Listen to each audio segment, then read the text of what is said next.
Podcasting is more than just talking. It's listening. BSing with Bob Schmidt.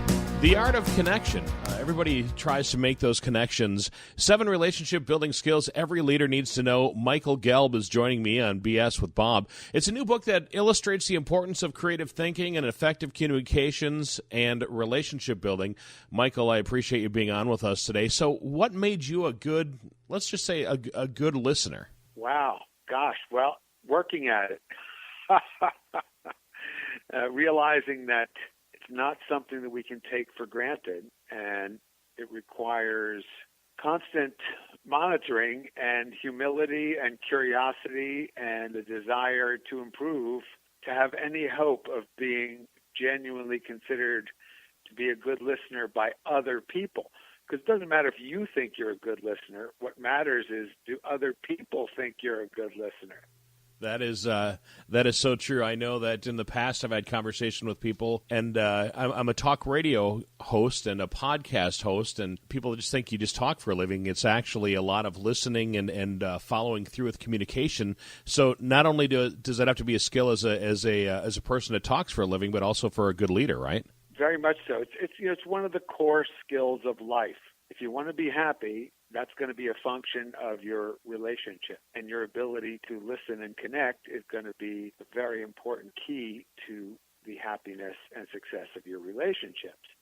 So it's why it's one of the key elements, one of the 7 skills we go into pretty deeply in the book, because this is something that we all can work on, and that process really is something for the rest of one's life. Michael Gelb is my guest, michaelgelb.com for more information. The book is called The Art of Connection. Have you written many books, Michael? Well, this one's number 15, so I guess that means I wrote 14 before that one, before this one. And I'm working on number 16. Is that what your goal was as a child, is to be a writer? It never occurred to me. I became a writer when I had to do my master's thesis, and it was quite a challenge. Fortunately, I met the fellow who invented mind mapping, a guy named Tony Buzan. And I actually was his juggling teacher and his martial arts teacher, and he taught me mind mapping, which is a method for generating and organizing ideas. And I applied it to write my master's thesis with great success. My thesis became my first book. It got translated into 16 languages. It's now been in print for 36 years. So I thought, okay, looks like writing is something that I can do. And I liked it because it was a great way to learn about a topic. Until you really write about it, it's hard to say that you've understood it. When you write down the words and then you read them critically, sometimes things sound okay when you say them or think them, but you look at the written word and you read it critically, and it wait a minute, that's not quite clear. It's not as logical as I thought it was. You have to support that argument. So I found it to be a great way to clarify my thinking about a subject and deepen my understanding of a topic and learn more and more about it. So I just write about the things that I find most interesting.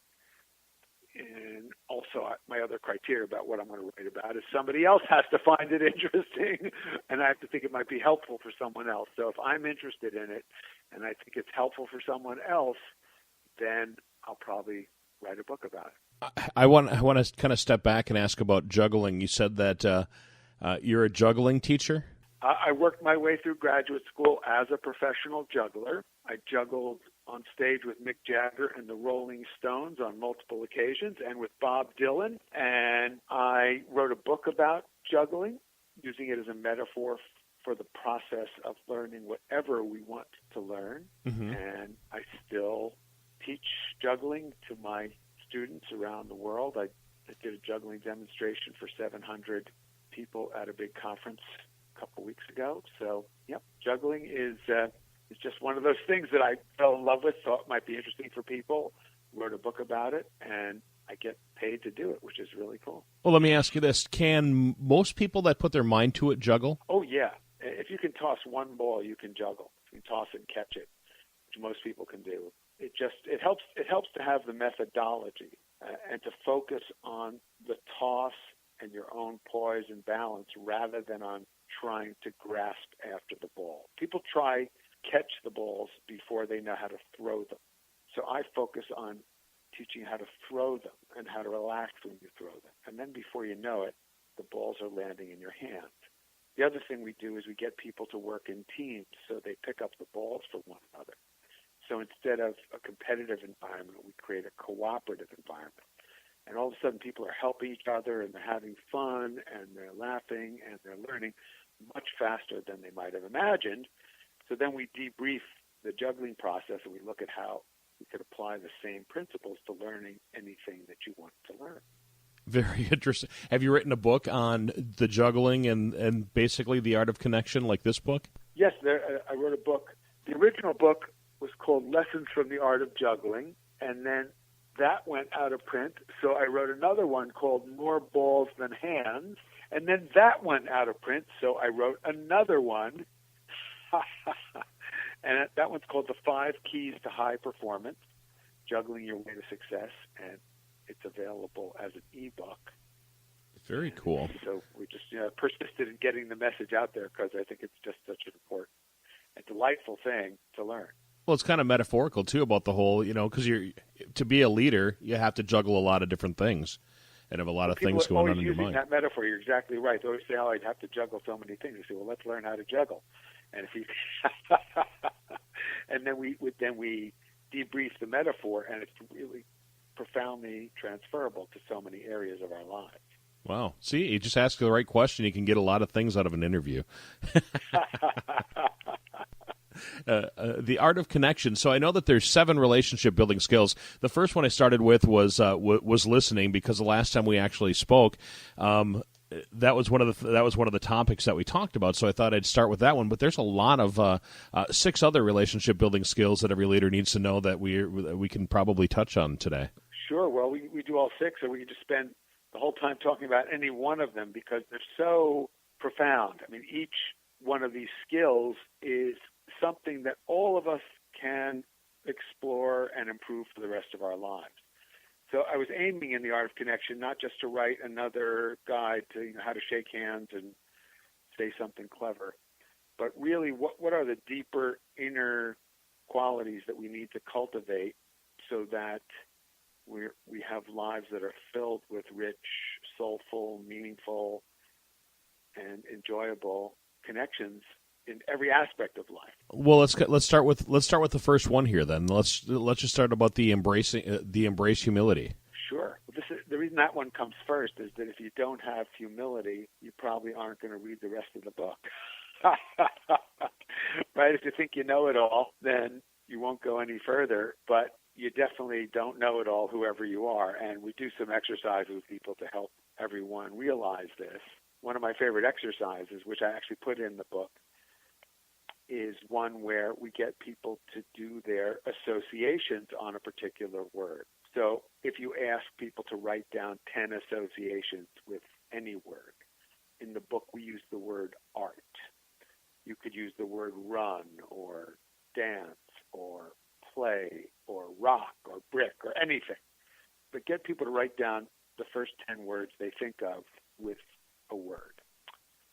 And then put them in groups of 4 and have them share their associations with one another and ask them to make a chart of the number of words they all have in common and the number of words that 3 of them have in common and how many a pair have in common and how many of the words that they associated were unique. And what you'll find overwhelmingly is that people's associations are unique. People have almost nothing in common when they free associate on a particular word. So this can be very disturbing for people because they're shocked to say, how do we communicate at all? If we all live in our own world, if we all have our own associations, it's very challenging, and it helps us understand why people misunderstand one another so frequently. especially if we rely primarily on words for our communication. And as people do more and more texting and emailing, emojis and emoticons do not substitute for body language and voice tonality. So misunderstanding is only becoming greater because it's just so easy to misinterpret a word. Now, the good news about this is that if you get any group of people together, each person has a different way of seeing things. And if you learn how to access the different ways that people look at things, you can do some very powerful creative thinking with groups. It's really how we leverage diversity of thought. But if we're going to get anything done, we need to communicate about it. We need to be able to agree on what we have communicated. And the simple takeaway from this word association exercise with every group I've ever done it with is people realize that communication is fraught with misunderstanding. So they come away a little more humble, a little more careful, a little more thoughtful, because they recognize just how easy it is to misunderstand others. So that is, as you can see, that's a logical first step to the art of connection and improving your relationship building skills, is to don't take it for granted, recognize that you've got to work on it, and you've got to monitor it, you've got to follow through, and that if something can be misunderstood, it probably will be misunderstood. So you've got to be diligent and careful. Michael, those words just kind of hit it right out of the park. I'm thinking that every parent that's listening right now has had that same issue with their children. Every boss has had it with their employee. Every shopper has had it with the clerk at the grocery store or at the store that they're buying something from. Every spouse has had that same issue, because you're right. You could say something one way and mean something completely different, and this is what I meant, but then somebody takes it the complete the complete wrong way. That happens day after day, everyday situations in personal relationships, in business, in government, in important things and critical things, where money is at stake, where lives are at stake, where feelings are at stake, where children's education is at stake. So this is, it's so important, and the benefit of doing it is immediate. You will avoid the habit of just assuming that you understood what somebody else has said, and you'll avoid the habit of assuming they've understood you, and you'll just be a little more careful, and you'll get better results. So yes, it's one of those simple sweet spot points that can keep you busy for the rest of your life.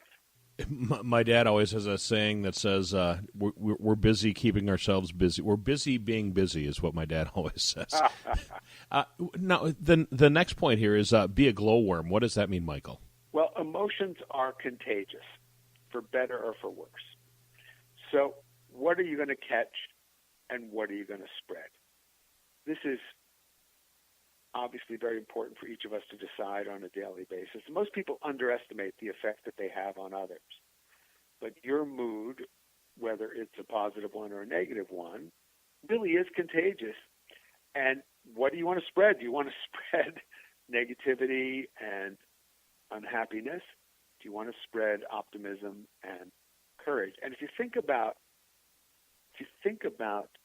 your state in this way, it's empowering, because most people don't remember that they affect others. They just notice the way they are affected. So the result is they are passively soaking up what comes their way and mirroring it back. But if you think about actively glowing with whatever it is you want to glow with, you are taking the initiative in your life, and you'll find that it really does affect other people. Now, in order to do that, it helps if you consciously, carefully choose the influences that you subject yourself to on a daily basis. Some of those you can't choose. Certain people you just have to interact with whether you like them or not. But a lot of your discretionary time is spent perhaps on a website, on a social media site. And who are you following? Whose posts are you reading? Be very careful about making sure that you craft for yourself a menu of positive influences and that you avoid the toxic negative influences if you want to be a positive influence yourself and the people around you and not a negative toxic influence. So what do you want to catch? What do you want to spread? Emotions are contagious. That's kind of like what a parent tells their child when their children are hanging around with maybe the bad crowd, that people judge you by the people that you're hanging around with. Well, and the reason they judge you is you will become like them. And now this is not just anecdotal, not just classic parental wisdom. There's a lot of research behind it. Jim Rohn, the famous motivational speaker, used to say, you are the average of the 5 people you spend the most time with. That's right. And we now know that he was right. So if the 5 people you spend the most time with are abusive, if they are diabetic, if they are miserable and depressed, if they're alcoholics, well, the odds of you being all of those things go way up. And if the 5 people you spend the most time with are happy and fit and healthy and in good relationships, the odds of you being happy and fit and healthy and in that good relationship go way up. So choose those people carefully, both real people and virtual people. I haven't even thought of that on the virtual side. It's just like the old saying, one bad apple spoils the whole bunch. Well, again, and we're now finding this is research validated as well, that one abusive person in an organization is toxic to the whole culture of the organization. People used to think, oh, we could afford to have this person in our sales department who was abusive and obnoxious because his sales numbers are so good it's worth putting up with it. But it turns out that the depression of other people's performance and the loss of other customers who are affected by the obnoxiousness is expensive. I mean, there's one of the researchers, Christine Pora, sums up all the research in this area and basically says incivility is expensive. You will not be successful, especially because we're so our world is so transparent today that when you're abusive, when you're inappropriate, it gets exposed faster and to more people as we can see happening on a daily basis in our world. The book is called The Art of Connection. How did you come up with the name? Oh, thank you for asking. So the original title of this book was The Innovative Communicator, because I've written about innovation and creativity for many years, and I was thinking, okay, these are the communication strategies that will be helpful if you want to apply innovation and creativity in your world. But I just didn't find the title to be as resonant as I wanted it to be, because it was a little bit confusing. Like, do you have to make up innovations in order to communicate? And even though creativity is part of effective communication, I just thought I want to find a better title.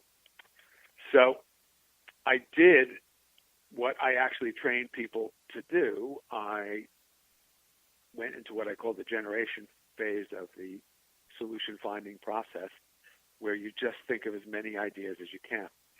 And I wrote down as many words as I thought could possibly be relevant, and even those that might be irrelevant to my search for a new title. And the way I teach people to do this is to think of as many things as you can, but don't try to come up with an answer right away. Just think of as many things as you can and then forget about it. Go for a walk, sleep on it, come back the next day. So I was doing this for a few days, and then I had a drive up Highway 1 in California from Malibu up to Esalen, where I was teaching a seminar. And I thought, I'm going to take this drive, which is about 6 hours, and I'm going to bring together all of this generation phase work that I've done, and going back and forth between generating ideas and then sleeping on it, which I call the incubation phase. And I thought, okay, it's all going to come together on this drive. So I just kept free thinking and coming up with all kinds of words, and then just watching the light play against the mountains and the water on one of the most beautiful drives in the world. And as I was getting close to Esalen, I turned a corner, and all of a sudden I just thought, oh, The Art of Connection. That's the title for the book. So it just came in a classic creative epiphany, and I just thought that's exactly what I want this to be called, because the core of relationships, the core of communication, the core of making creative and innovative things happen, all of it begins with connection with yourself and with others. Except even though there's lots of science, and as you know, I put a lot of it in the book. I interviewed a lot of researchers, put a lot of references in the book. It's an art. It's an art, and we can't just take a reductionistic approach to it. We can't just put it in algorithm.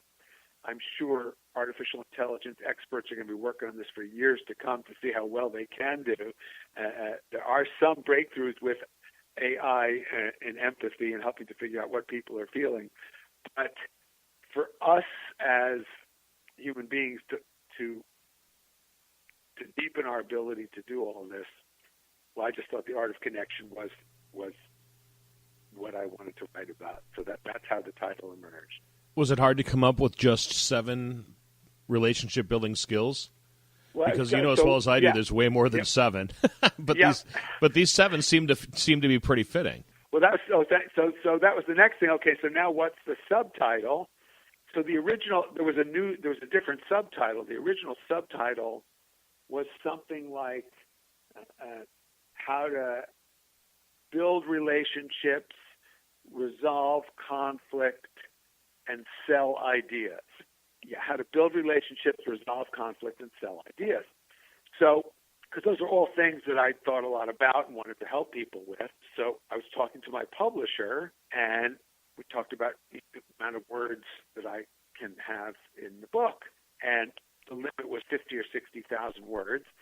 And I had already written 45,000 words just on the build relationships part. So I thought if I want to write sell ideas, that's at least another 45,000 words. And I have probably about 45,000 words on resolved conflict. I said to the publisher, let's consolidate this into basically the essence of building relationships, and I'll weave into that some of the key information on resolving conflict, because you've got to know that if you're really going to build relationships. Oh, absolutely. So then I thought, okay, it's about building relationships. What are the real skills? And I wanted to frame it in the context of leadership, because the world really needs leaders at every level of life today, because it's such a challenging and fascinating, high potential but high peril time.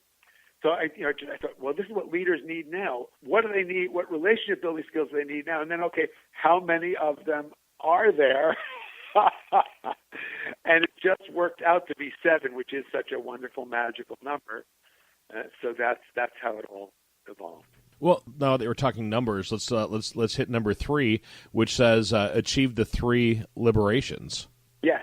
So 3 liberations. The first is freedom from viewing everything from your own subjectivity. Freedom from viewing everything from the perspective of whether you like it or you don't like it. So this is so simple but very challenging, because if you're always looking at the world from your own like or dislike, which is, it's part of our evolutionary programs. Is it good for my survival? Is it not good for my survival? It's a hard wiring, but it is the lowest level of our evolution of our consciousness. So learn to put that aside. It doesn't mean you can't like or not like things. Of course not. You're entitled to your opinion. But just learn to look at things the way they are and other people the way they are, and not just through your filter of like or dislike. And that leads to the second one, which is not to take things personally. That's hard, though, for a lot of people, I think. It's very hard. It's very challenging, and that's why we need help. And then the third one is to be free from whining, blaming, and complaining. So those are the three liberations. Well, if we could just do that one skill, just think about how much the world would be better, Michael. Well, no, but this is the thing: is I passionately feel that each of these seven, if we could just get people to do any one of them, the world would be better. So these are the seven, and if we all did them, we'd just change the world. And start by changing your own world.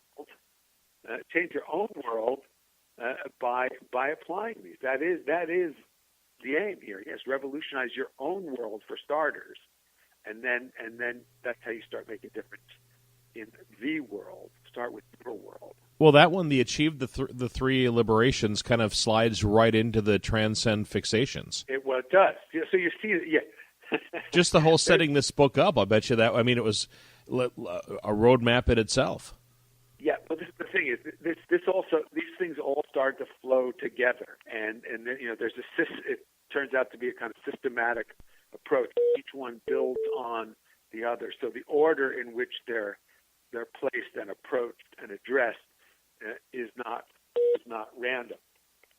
So transcending fixations is really another way to think about it. It's the fourth liberation.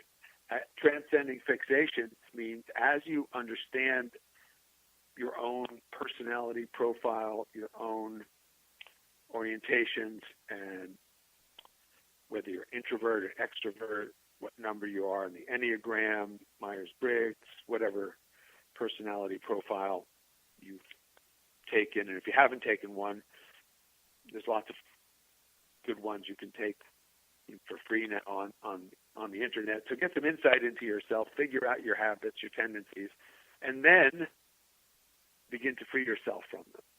So what are your fixations, your habits, your tendencies, your default setting, your program, and then learn to move beyond them. Is there a simple way to do that? Because I'm guessing every single person listening, myself included and yourself included, has those fixations that either eat at us on a daily basis or weave in and out of our lives on a very regular basis. How do you put that stuff aside? The answer is it's sort of humorous, but it's actually serious.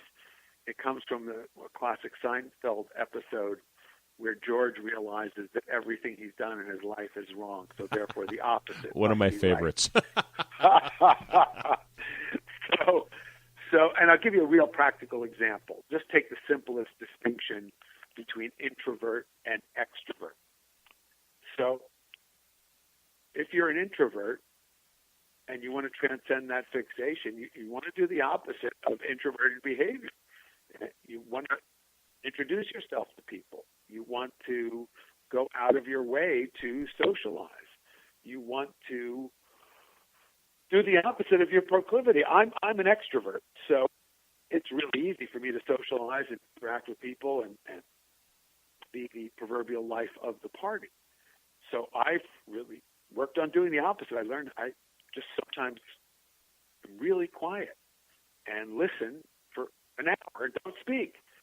I have a practice I do when I'm home. Every day the weather allows, I go for a walk. With woodlands nearby, I go for a walk for an hour. I shut off my phone and I don't talk. So it's really the opposite of what my natural proclivity, my fixation would be, to be on the phone, be on the web, be emailing, be texting, be talking, be Skyping, be FaceTiming, and instead I go by myself. My own experience of that is tremendously liberating. I get a whole different kind of energy and insight, creativity that comes from doing the opposite of what my fixation might have me do. You know what? The way you answered that flows exactly into the next one then, too, the balance. energy exchange. Can I just before you go into that one though, I kind of wanted to talk a little bit about the transcending your fixations, because I find even though I'm a very social person when I'm at work, when I'm quote on, when I'm off, when I'm on my own time, I prefer now to go sit at my cabin and work down there and just kind of be by myself. And when I get home from work, after being on the air for hours, I tend to find that sitting in front of the television, just kind of letting somebody else do the thinking for me for a while, sometimes seems to put me into that place of ease more so than if I were to continually be on all the time. Well, it sounds like you're seeking balance. And that, you're right, that is the next one of the skills, which is to find balance in yourself, which you can see how the self-knowledge, if you don't know yourself, you're probably not going to be able to find balance. And if you don't know your own fixations and proclivities and tendencies, you're not going to be that skilled in knowing those of others and working effectively with others. So know yourself, know your own tendencies, and then become aware of the tendencies and fixations of the people in your life. And this is by itself is very liberating, because when people just become aware that we're all programmed to a large extent, and other people are doing things not because they're out to get you. I know it often seems that way, but it's part of why you also get free from taking things personally. People usually are doing things because that's just the way they're wired to do them, and they're usually doing them without even being aware that they're doing them. And if you can see a tendency in someone else based on a fixation, and if you can see a tendency in yourself based on a habitual pattern or tendency or fixation, it's just much easier to be compassionate. And when we're compassionate, when we're empathic, we have a little more freedom. We have a little more consciousness. Then we can choose our behavior. Without that awareness, there's no choice. So if you have awareness, now you have choice, then you can monitor the balance of energy in your relationships. And what you want is a positive, abundant flow of gratitude in all your relationships. And that's the best workplace, that's the best marriage, that's the best friendship, where everyone feels grateful to everyone else and is looking out for one another. And that's heaven. And hell, of course, is the opposite. So a lot of times, a lot of people spend most of their time in purgatory, where they're going back and forth between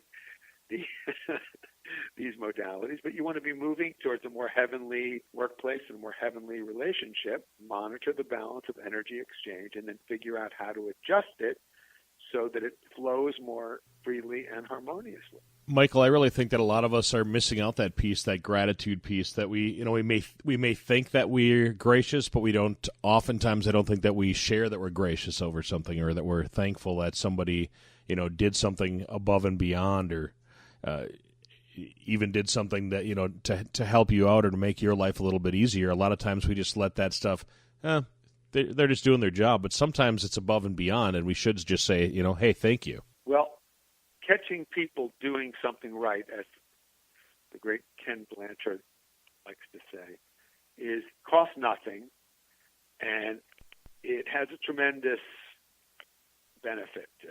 Just a way of enhancing the flow of energy in relationship. And the other thing that's great about it is you catch people doing something right, they're more likely to catch you doing something right. And you can see you create a cycle of acknowledgement and gratitude. But what about when things aren't going right? What about when there are things that seem to be depleting the flow of energy? What about when something is inappropriate or not working in a way that you think is right or positive or good? Well, that's where we have to learn how to give and receive constructive feedback. And again, this is such a simple skill, but most people are utterly clueless about how to do it. They just because they haven't been trained. And people in organizations hate feedback sessions. They can't stand performance reviews because people haven't been trained how to do it.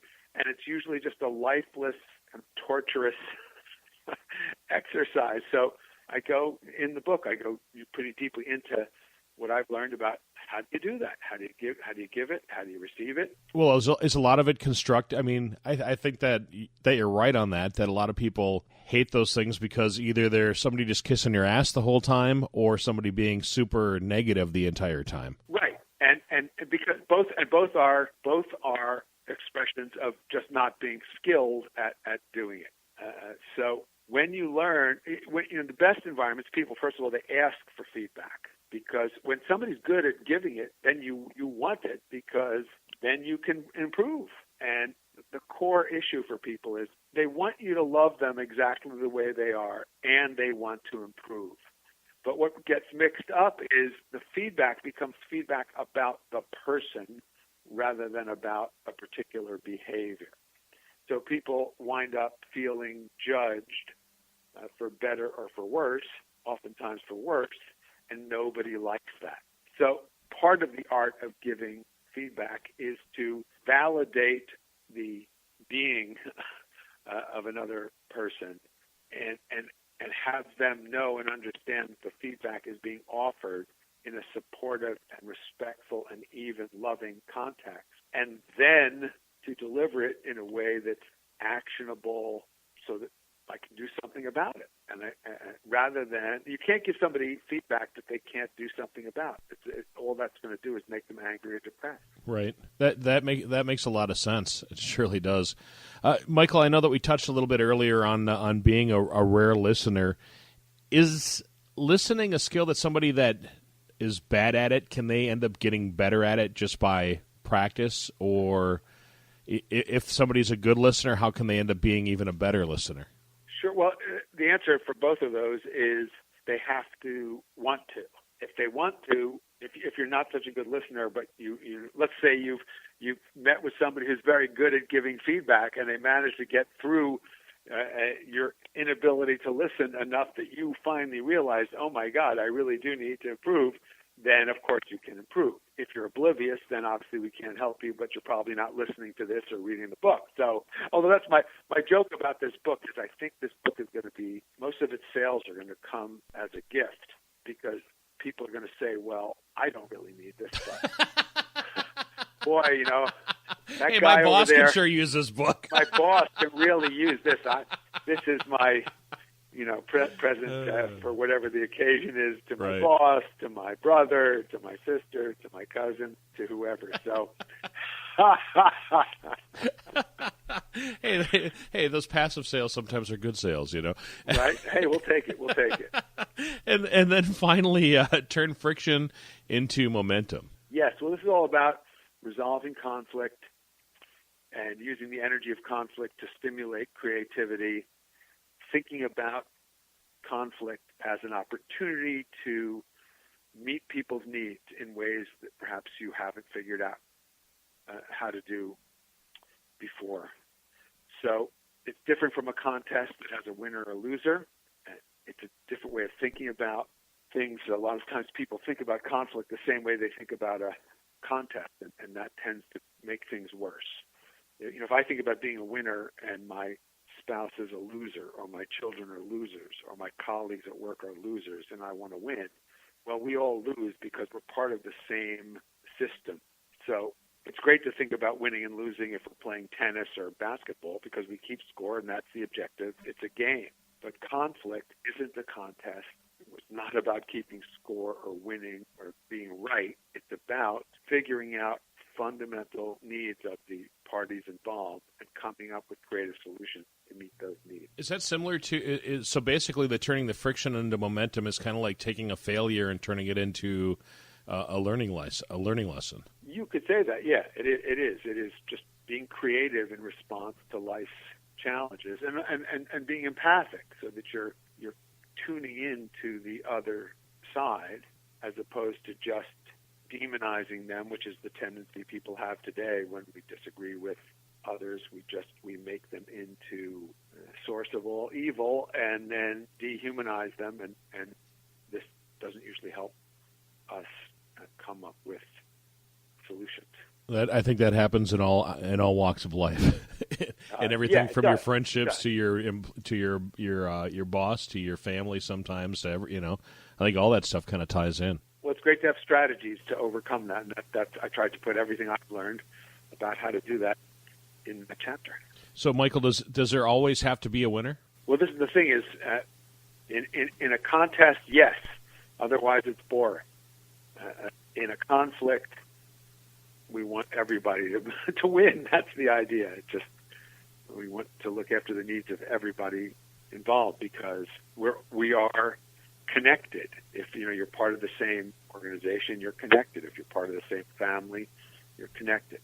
And that should be obvious to everyone. It may not be as obvious that all of humanity and all of life is connected. That's the more spiritual aspect of the art of connection. But just start with your family. Just start with your workplace, with the people where it's clear that you are part of the same system, and see if you can meet the needs of those people in ways you haven't thought of yet. You can have a follow-up call about how to save the rest of the world. All right, Michael, I got to ask this. So how do we go about getting copies of this book for our brother, our sister, our spouse, and our boss? Well, best thing is people can come to michaelgelb.com. That's GELB. And they can order the book, obviously, on the site. There's also lots of free articles, videos, interviews that people can get access to. So michaelgelb.com, GELB.